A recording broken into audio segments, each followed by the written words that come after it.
ያንድን ባለጸጋ ነጭ ሴት ልጅ ስለተመለከተ ብቻ ነበር ከነቤቱ ተቃጥሎ እንዲሞት እነዚህ ዘረኛ ቡድኖች የፈረዱበት። እናም ያጎቱን ልጅ የግፍ ግድያ የተመለከተው ፍራንክም በቀጣይ የወሰዳቸውን እርምጃዎችና የተጓዘባቸውን አስደናቂ መንገዶች በዛሬ በጎደሉ ገጾቻችን የምንመለከት ይሆናል። ለቤቱ አዲስ ከሆናችሁ ሁሌም አዳዲስ ቪዲዮዎች እንዲደርሳችሁ ላይክ፣ ሰብስክራይብ ማድረጋችሁ እንዳትረሱ። ወደ ቪዲዮ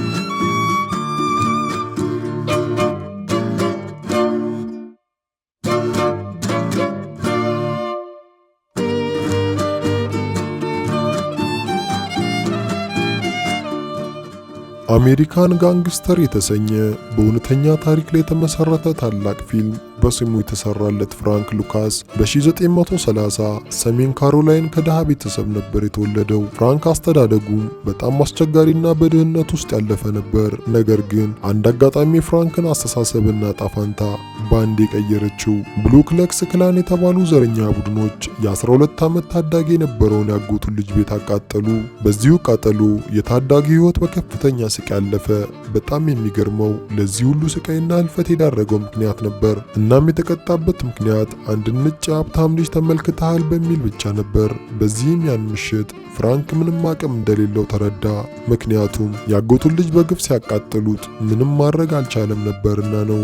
በዛኑ ቅጽበት ግን ፍራንክ ለራሱ አንድ ነገር ቃል ገባ። ካሁን በኋላ መቼም ቢሆን አቅም የለሽ መሆን እንደሌለበትና ኃይልን በየትኛውም መንገድ መያዝ እንዳለበት በሙሉ ልቡ አመነ። እናም በ17 ዓመቱ ወደ ኒውዮርክ ሃርሌም አቀና። በዛም የተገኘውን ይሰራ ጀመር። ከጥቂት ጊዜ ቆይታ በኋላ የህይወቱ ምዕራፍ ወደ ሌላ አቅጣጫ የቀየረለትን ሰው ተዋወቀ። በምፒ ጆንሰንን። በፍራንክ ቅልጥፍና የተደመመው በምፒ ወዲያው የግል ሹፌሩ አድርጎ ቀጠረው። ፍራንክም ለበምፒ ታማኝና ትጉ ሰራተኛ ሆኖ ያገለግለው ጀመር። በምፒ ሃርሌም ውስጥ የሚካሄዱትን አጠቃላይ የአደንዛዥ ዝውውር ብቻውን ነበር በበላይነት የሚመራው። ፍራንክም ከታማኝ ሰራተኛነቱ በተጨማሪ ጎበዝ ተማሪ ነበርና በበምፒ የበላይነት የሚንቀሳቀሰውን የሐሺሽ ንግድ በደንብ ተማረ። እናም ከጊዜ ቆይታ በኋላ ፍራንክ የበምፒ ቀኝ እጅና ዋና አማካሪ ሆኖ ተሾመ።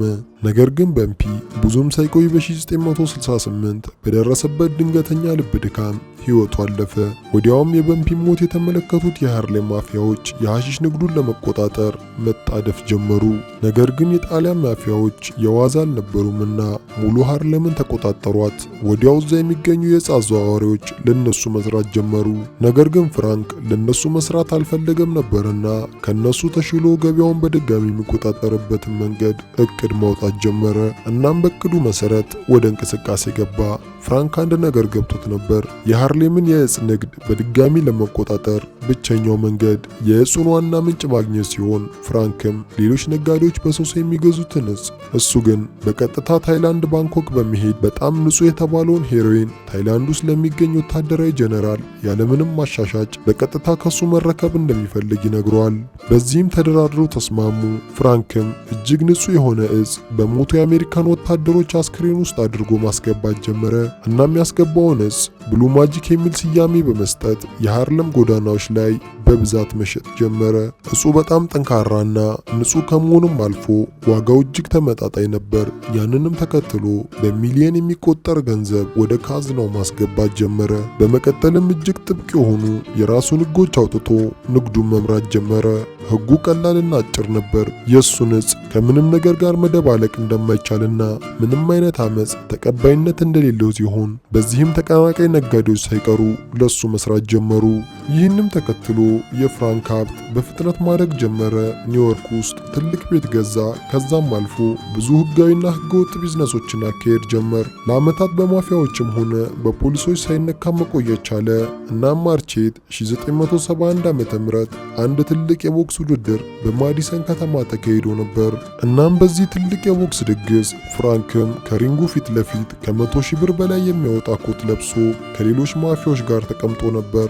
ነገር ግን ከሱ በተቃራኒ በተቃራኒ ደግሞ ሪች ሮበርት የተባለ መርማሪ ግብዣውን ታድሞ ነበር። እናም በሁኔታው በመገረም ፍራንክ ላይ አይኑን ጣለበት። በዚህም አላበቃም። ለ4 ተከታታይ ዓመታት ጥብቅ ክትትልና ምርመራ ካደረገበት በኋላ መረጃ አደራጅቶ አንድ ምሽት ከኤፍቢአይ ቡድን ጋር በመሆን ቤቱን ጥሰው በመግባት ፍራንክን ለአንድና ለመጨረሻ ጊዜ አሰሩት።